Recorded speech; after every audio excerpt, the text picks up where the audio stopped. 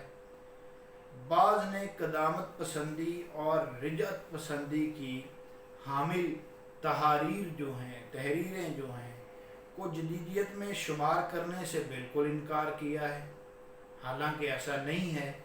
وہ کچھ تحریریں ایسی ہیں کہ وہ قدامت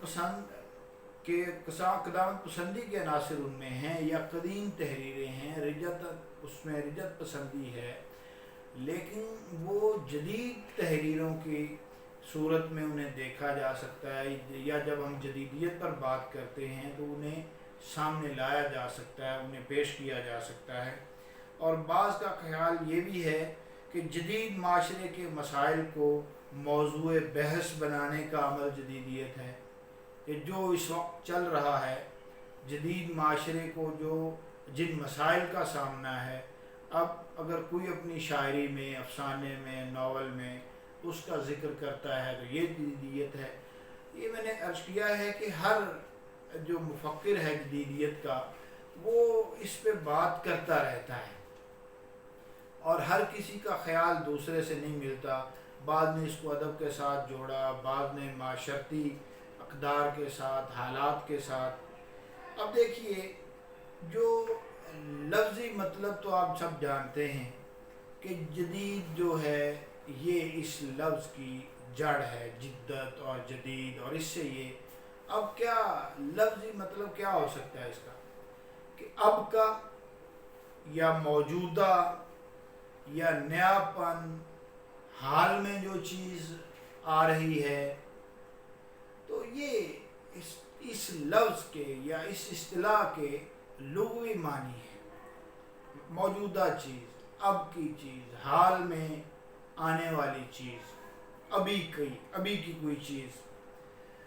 اب دیکھیے یہ جو جدیدیت ہے اس کا تعلق زمان و مکان سے ہے، اس لیے اس کی حیثیت اضافی بھی ہے، لہذا اس کی تعریف بھی زمان و مکان کے حوالوں سے ہی ممکن ہے۔ ہر عہد، ہر زمانہ اپنے تاریخی شعور اور سماجی تجربہ کی بنیاد پر جدیدیت کا ادراک کرتا ہے۔ ان کی اپنی سوچ ہے، ہر زمانے میں جو لوگ ہر عہد میں وہ کہتے ہیں یہ جدیدیت ہے، اس وقت یہ وہی مانا جاتا ہے۔ اب اس لیے بدلتے ہوئے معاشرے میں جدیدیت کے بدلتے ہوئے تجربات ملتے ہیں، یہ ٹھوس معروضی صورتحال کا نتیجہ ہوتے ہیں۔ دیکھنا یہ ہے کہ اس عمل میں جو مختلف زمانوں میں مختلف ہوتا ہے، جدیدیت کا اس سے مجموعی طور پر کیا تصور بنتا ہے۔ جدیدیت کے اس کردار ہی سے ہم اس ادبی اصطلاح کے معنی اور تصورات کا احاطہ کر سکتے ہیں۔ ہر عہد اپنے ادبی تجربہ کی بنیاد پر اپنے عہد کے تہذیبی، ثقافتی، سیاسی اور معاشی ادراک سے حاصل ہونے والے فلسفے پر رکھتا ہے۔ اب جو جدیدیت ہے یہ ایک نئے تجرباتی دور کا نام ہے۔ ہر تجربہ کی حدود اس کے عہد کے مسائل سے متعین ہوتی ہیں۔ اس طرح پہلے بھی عرض کیا گیا کہ اس زمانے کو جب نہیں دیکھیں گے، یا بعض لوگ جو ہیں اپنے زمانے کے حالات کو نہیں لکھیں گے، تو اسے کیسے ہم جدیدیت تسلیم کریں گے؟ اور بعض قدیم لکھنے والوں نے بھی ان کی تحریر میں بھی جدیدیت کے عناصر پائے جاتے ہیں۔ اب دیکھیے کہ تجربے میں چاہے کتنی ہی وسعت کیوں نہ ہو، اس کی وسعت کی بھی بہرحال ایک لمٹ ہے، کوئی حد ہوتی ہے۔ جدیدیت تجربے کی اس آخری حد سے آگے گزر جانے اور ایک نئے سفر کے آغاز کا نام ہے۔ ہر عہد ایک نیا عہد ہوتا ہے اور اپنے ساتھ نئے مسائل لاتا ہے، جن کی نشاندہی ادب میں جدیدیت کہلاتی ہے۔ یہی جدیدیت، یہی ماڈرنزم کچھ عرصہ بعد کلاسیکیت میں بدل جاتی ہے۔ ایک عرصہ بعد ایک نئی جدیدیت ظہور پذیر ہوتی ہے۔ جدیدیت جو ہے اس کا بنیادی مقصد حقیقت کی از سر نو تلاش ہوتا ہے۔ اب جو مفکرین ہیں انہوں نے جدیدیت کو کسی خاص دور کی فرسودگی کے خلاف ایک زبردست تخلیقی قوت قرار دیا ہے، جو ہمیشہ ماضی کی نفی سے جنم لیتی ہے۔ یہ ایک بات ہے اس میں یاد رکھنے کی۔ اب دیکھیے جدیدیت جو ہے، اس سلسلے میں نے یہ بھی عرض کیا کہ ہم کچھ ناقدین کی آراء بھی دیکھیں گے جدیدیت کے بنیادی مباحث پر، یا جدیدیت کو وہ کس زاویے سے دیکھتے ہیں، یا پھر جس طرح میں نے عرض کیا کہ بعض قدامت پسند تحریریں جو ہیں انہیں لوگ کہتے ہیں کہ یہ انہیں قدامت کے زمرے میں ڈال کر جدیدیت سے خارج کر دیا جاتا ہے، حالانکہ ان تحریر میں بہت ساری چیزیں جدیدیت کے مطابق ہوتی ہیں اور اس سے تعلق رکھتی ہیں۔ جدیدیت کی اب دیکھیے میں ایک بات عرض کر دوں، ان جو ناقدین ہیں ان کی ہم کچھ آراء دیکھیں گے، اور اس سے پہلے کہ جدیدیت کی پناہیں جو ہیں وہ مستقبل ہی میں نہیں ہیں، اس سے جڑی ہوئی بات کہ قدامت پسندی کو جب لوگ دیکھتے ہیں کہ یہ جدیدیت کے زمرے میں نہیں آتی، تو یہ بالکل ایسا نہیں ہے کہ یہ تمام اس کی مستقبل میں آتی ہیں، بلکہ ماضی میں بھی ہوتی ہیں۔ جدیدیت کی پناہیں تمام کی تمام مستقبل میں نہیں ہیں کہ جو آنے والے وقت میں ہوگا وہ جدید ہے، بلکہ ماضی سے بھی کچھ چیزیں دیکھی جا سکتی ہیں۔ یہ اصطلاح اردو ادب میں مختلف معنی اور مفہوم رکھتی ہے۔ جب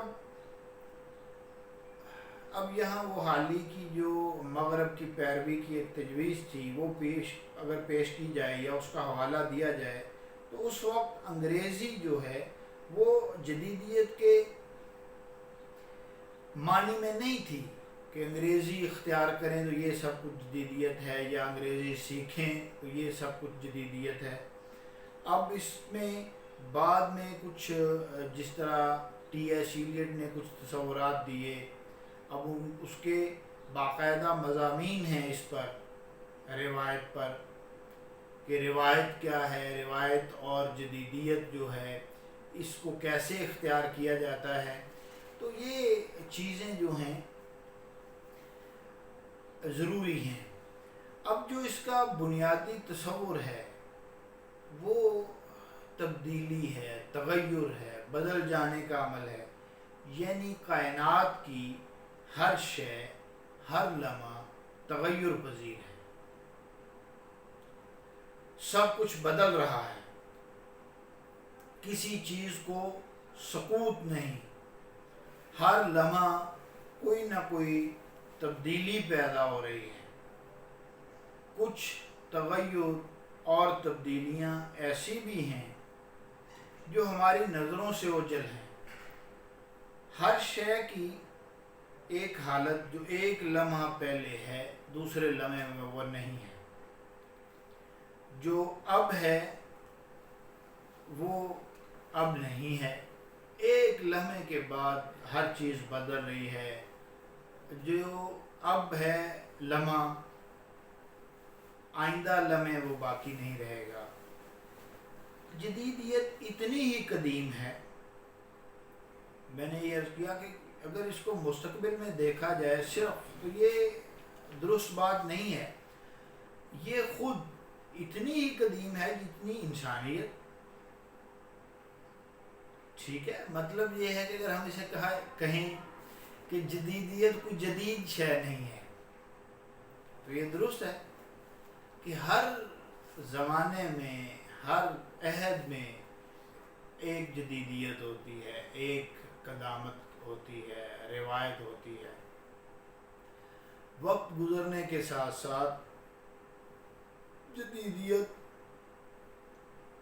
روایت میں چلی جا رہی ہوتی ہے، ماضی میں جا رہی ہوتی ہے، قدامت میں جا رہی ہوتی ہے، اور نئی چیزیں آ رہی ہوتی ہیں۔ تو جدیدیت کے اظہار اور اس کے ذرائع، اس کے اظہار کے طریقے یہ بدلتے رہتے ہیں۔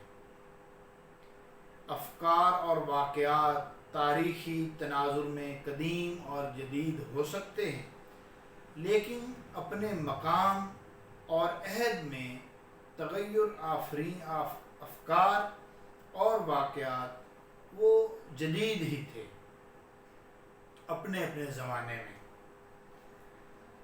اب دیکھیے، جدیدیت کو ہم اگر بطور اصطلاح کے، یا اصطلاح سے زیادہ اگر اسے بطور تحریک کے دیکھیں تو اس کا ایک باقاعدہ منشور بھی ہے۔ اس میں جو اس کا منشور ہے اس میں بہت ساری چیزیں آ جاتی ہیں، پھر آگے کچھ اس کے درجے ہیں۔ تو چونکہ ہمارا مقصد جدیدیت کا صرف تعارف حاصل کرنا ہے، اور بہت بنیادی جو چیزیں ہیں اس میں انہیں چھیڑنے کی کوشش کرنی ہے، تاکہ جدیدیت پر بہت محدود سی چیزیں، لیکن یوں سمجھیے کہ مختصر مگر جامع ہمیں معلوم ہونا چاہیے کہ کیا کیا چیزیں اس میں آتی ہیں اور جدیدیت کہا کسے جاتا ہے۔ کچھ ناقدین کی آراء جو ہیں وہ 2-3 میں آپ کے سامنے پیش کر دیتا ہوں، اور پھر مزید کچھ ناقدین کی آراء اور جدیدیت کے کچھ بنیادی مباحث، انہیں ہم اگلی کلاس میں دیکھنے کی کوشش کریں گے، اور انشاءاللہ اس سے اگلی کلاس تک یہ مباحث جو ہیں ہمارے یہ ختم ہو جائیں گے۔ پہلے بھی میں نے عرض کیا تھا کہ مکمل ہم انہیں نہیں کہہ سکتے، جتنی ضرورت ہے تقریباً اتنے انشاءاللہ تو ہم دیکھ لیں گے۔ تو اس سلسلے میں بہت مختصر سی رائے ہے ڈاکٹر محمد حسن کی۔ وہ کہتے ہیں کہ جدیدیت معاصرانہ حقیقتوں میں نئی بصیرت اور معنویت کی تلاش ہے۔ یہ واوین میں سے آپ لکھ سکتے ہیں، دیکھ سکتے ہیں کہ معاصرانہ حقیقتوں میں جو اس وقت کی ہیں نئی ایک بصیرت اور معنویت، یہ جدیدیت ہے۔ اب اس طرح ڈاکٹر وزیر آغا صاحب وہ کہتے ہیں کہ جدیدیت ایک خالص ادبی تحریک ہے، ایک وسیع اور کشادہ تحریک جس میں سماجی شعور کے علاوہ روحانی ارتقاء، تہذیبی نکھار اور تخلیقی سطح بھی شامل ہے۔ یہ ان کی رائے ہے، یہاں واوین آپ بند کر سکتے ہیں۔ پھر شمس الرحمن فاروقی کی ایک رائے ہے، وہ کہتے ہیں کہ جدیدیت تمام فلسفوں اور نظریوں کی حدود کو توڑنے کا نام ہے۔ اس سے بعض لوگوں نے اختلاف بھی کیا ہے، تو ان کے یہ الفاظ ہیں کہ جدیدیت تمام فلسفوں اور نظریوں کی حدود کو توڑنے کا نام ہے۔ واوین بند کر دیں۔ اب اس پر مزید بھی بہت سارے لوگوں نے بات کی ہے، انشاءاللہ وہ بھی دیکھنے کی کوشش کریں گے۔